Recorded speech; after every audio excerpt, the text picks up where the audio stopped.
Are you thinking about buying your first 3D printed terrain but not sure what it's like and want to know more?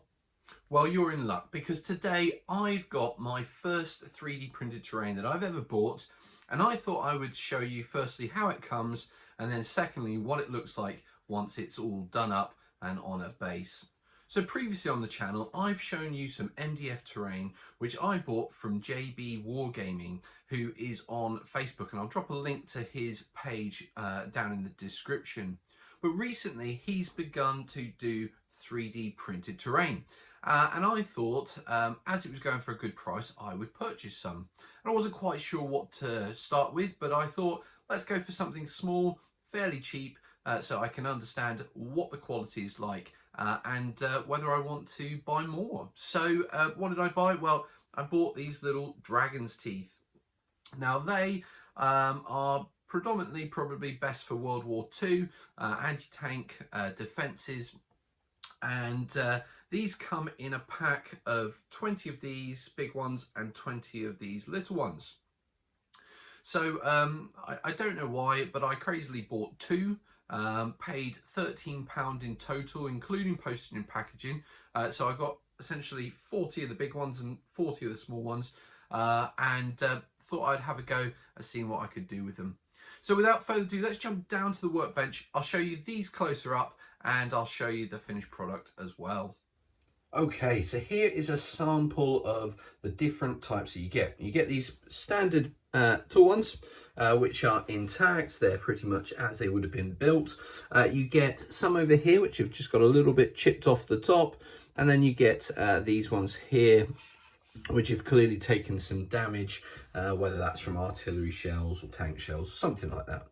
And then you get these small ones, and you get ones that have a little bit maybe chiseled off the top. I think there's some with sort of some very small little bullet holes knocked out of them, but the detail is really, really impressive.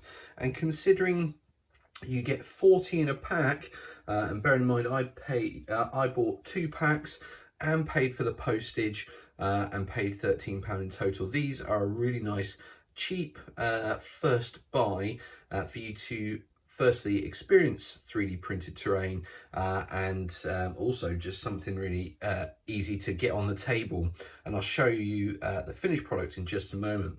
But before I do, I thought I would just mention how they arrive.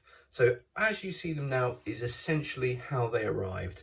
They came out of a box and there was little to no flash. I think I've not really had to do anything, maybe sand the bases a little bit with an emery board just to get some small rough patches off, but on maybe 1 or 2 in total. So when you get these, really, really easy and essentially good to go straight out of the box. So let's put the finished items on the table and you can have a look at what it looks like.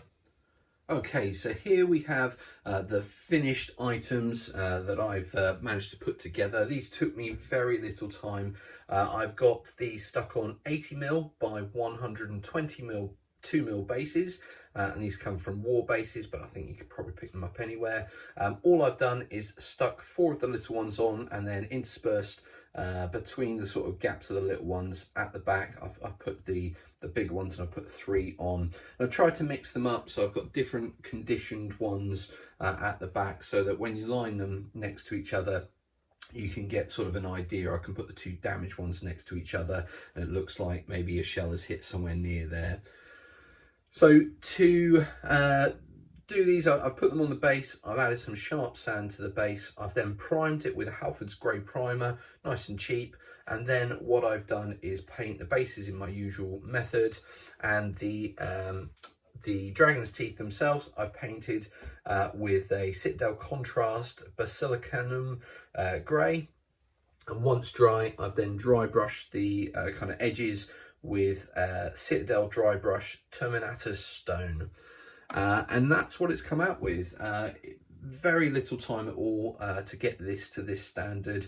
And I hope you appreciate and agree. They also they look really good. and they'll look really nice on the table. And that's just 3. I've got enough probably to do at least probably another 6, if not, 10, 12. So I could get quite a lot of these made up. Now I may save some and use them on maybe some bigger terrain pieces in the future, but for now 3 is probably all I need. If I do, they're really quick to make up. So what I'll do now is I'll just turn the turntable around a little bit so you can see them from all the angles, and then we'll head back to do our final thoughts.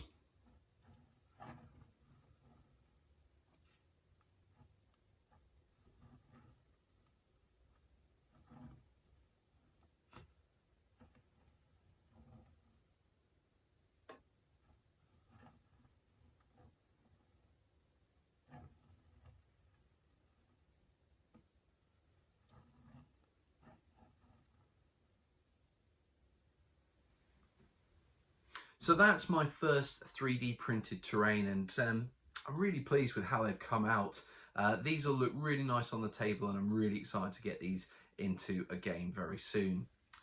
And there'll be more 3D printed terrain reviews coming soon.